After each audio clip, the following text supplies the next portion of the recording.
ચોરના ભેગું રહો તો ભલે ચોરી ના કરી હોય પણ ચોર તો ઘણો જ એવું. આજે રાહુલને મારા જોડે સ્પેશિયલ મોકલ્યો હતો. રાહુલ બરાબર. તો હે ગાઈસ, ગુડ મોર્નિંગ. ફરીથી નવા બ્લોગની અંદર સ્વાગત છે. તો ગાઈસ, ફ્રેશ થઈ ગયા હો. તો આજે આપણા 100 દિવસ ચેલેન્જનો આજે 39મો દિવસ છે. ગાઈસ, ઓફિસે જવું પણ શું કરે, કઈ રીતના જઈએ? વરસાદ ચાલુ જુઓ.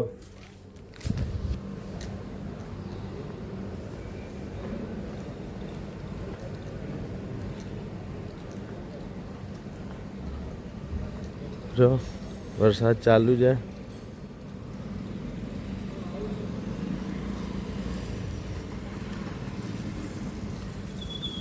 જાતા જાતા તો પલળી જ જાઓ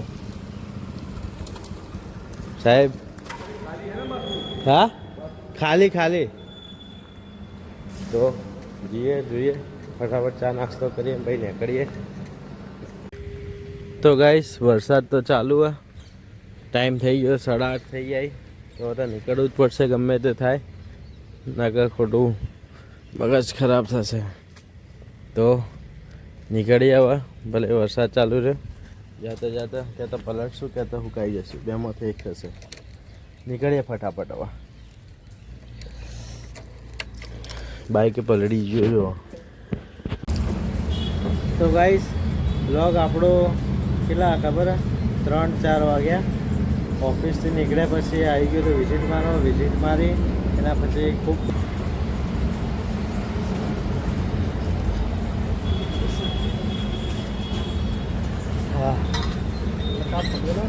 આજે કોમનું પ્રેશર બી હતું ખૂબ. તો આજે કામ કરીને બતાવ્યું બરાબર. અને આજે રાહુલને મારા જોડે સ્પેશિયલ મોકલ્યો હતો. રાહુલ બરાબર. તો આજે મીન્સ કે સારું ફીલ થાય છે કામ કર્યું એટલે.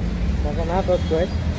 તો બસ હવે જે કંઈક ખાવું હોય, નાસ્તો કરવો હોય અને બીજી બાકી છે 2-3 વિઝિટો તે પતાવી દઈએ. અને આજનો થોડો બ્લોગ નાનો જ હશે, કારણ કે આજે કોઈ વધારે શૂટ કરવા મળ્યું નહીં, ટાઈમ નહીં રહ્યો એટલા માટે છે. તો સમોસા ખાવા આવી ગયા. ભૂખ લાગી જબરજસ્ત.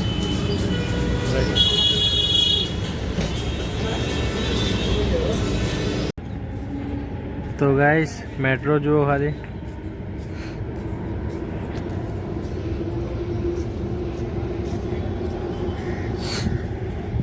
તો આપણું ઓફિસનું કામ પટાઈને આપણે આવી ગયા રિવરફ્રન્ટ. જુઓ ખાલી વ્યૂ.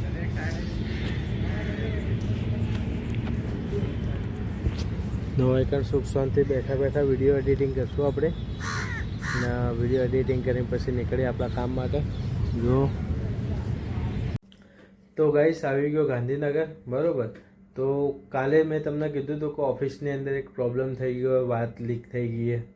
તો એના લીધે ઓફિસની અંદર આજે લગભગ 1 વાગ્યા સુધી મિટિંગ ચાલી બરાબર. તો 1 વાગ્યા સુધી ઓફિસમાં જ હતા. તો એની અંદર ઘણું બધું ચેન્જિંગ આવ્યું. ટીમ ચેન્જ થઈ ગઈ, મેનેજર ચેન્જ થઈ ગયા, અમારી ફિલ્ડ ચેન્જ થઈ ગઈ. કારણ કે એની અંદર એક બે જણા એવા હતા ને કે એ લોકોના લીધે બધાની હાલત ખરાબ થઈ ગઈ. કારણ કે એ વસ્તુની અંદર હું ઇન્વોલ્વ નહોતો, કારણ કે મારા અંદર કોઈ લેવા દેવા જતું નહીં બરાબર. પણ જે અંદર બીજા 2-3 જણા હતા એ લોકો જોડે હું બી રહેતો હતો, તો મારું બી અંદર નોમ આવી જતું. કારણ કે કેવું ખબર કે ચોરના ભેગું રહો તો ભલે ચોરી ના કરી હોય પણ ચોર તો ઘણો જ એવું થયું હતું. તો જે લોકોનું ફેક કામ હતું, જે પ્રોપર કામ નહોતા કરતા, એ લોકોનું બી આજ ઘણું બધું ડેટા બતાવ્યા હતા. તો એ લોકોનું બી વોર્નિંગ આપી દીધી કે જો નેક્સ્ટ ટાઈમ આવું થશે તો પછી ડાયરેક્ટ ટર્મિનેટ યા તો એક્સબોન્ડિંગ કરવામાં આવશે. એ રીતના વાત કરી. અને પછી એ રાહુલના આજે મારા જોડે મોકલ્યો હતો, કારણ કે પ્રોપર કામ શીખવાડવા માટે. તો મેં એને કામ શીખવાડ્યું, બતાવ્યું વિઝિટ વગેરે કઈ રીતના કરવું, શું ના કરવું એ બધું એને બતાવ્યું.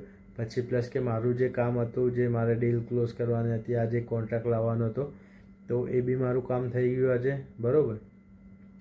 પછી એના પછી લગભગ 6-6:30 વાગે જે લાસ્ટ વિઝિટ કરી એના પછી નીકળ્યો હું મારા નરોડા કામથી. નરોડા ગયો, પછી ત્યાં ખાવા ખાધું, ખાઈને પછી ગાંધીનગર આવી ગયો.